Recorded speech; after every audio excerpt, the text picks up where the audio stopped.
Joe, I know you have the pulse of D.C. And the country and politics. Is this what you were expecting tonight, this breaking news that just came down?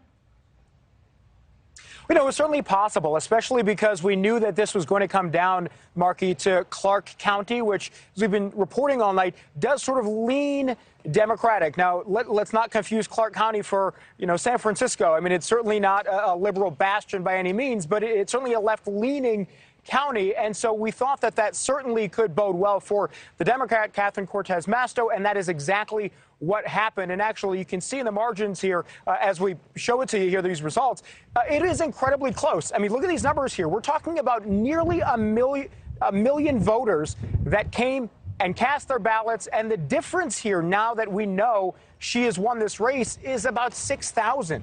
That is tiny. That is about 0.5% that put her over the edge. So, hard to predict beforehand, but we knew this was certainly a possibility.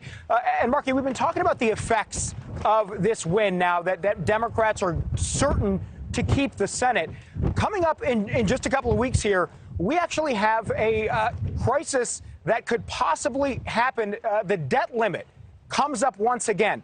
What does this mean that Democrats are going to control the Senate? If the debt limit were to come up in the next year in the new Congress, having Democrats in control of it, raising the debt limit could be the difference between actually doing it and not being able to do it, because that was an issue that Republicans had been talking about, saying we may not actually use that. We may use that as leverage to get some of the things that they have on their agenda passed. When Democrats earlier last year decided to temporarily end the filibuster to get certain things passed, they were able to do that because they had a 50-50 majority. That has real consequences. So this race, giving this to Democrats now, has certainly policy implications for it. Now, Democrats hypothetically needed 52 senators to get rid of the filibuster, because there are two famously, Senators Joe Manchin and Kyrsten Sinema, that have very publicly said they would never vote to end the filibuster. But Democrats are one vote away in the Senate potentially from being able to do that. And then you have a whole slew of Democratic policies that may be able to pass in a Democratic Senate.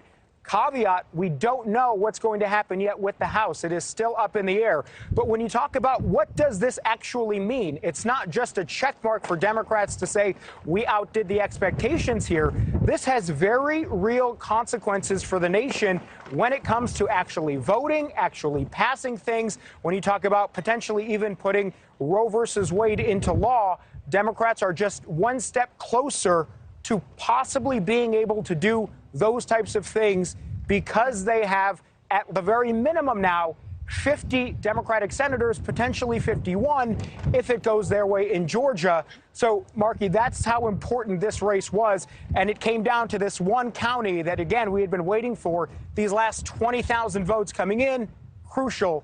And now we know the result. Thank you for watching. Go to newsnationnow.com to find News Nation on your television provider. And don't forget to click the red subscribe button below to get more of News Nation's fact-driven, unbiased coverage.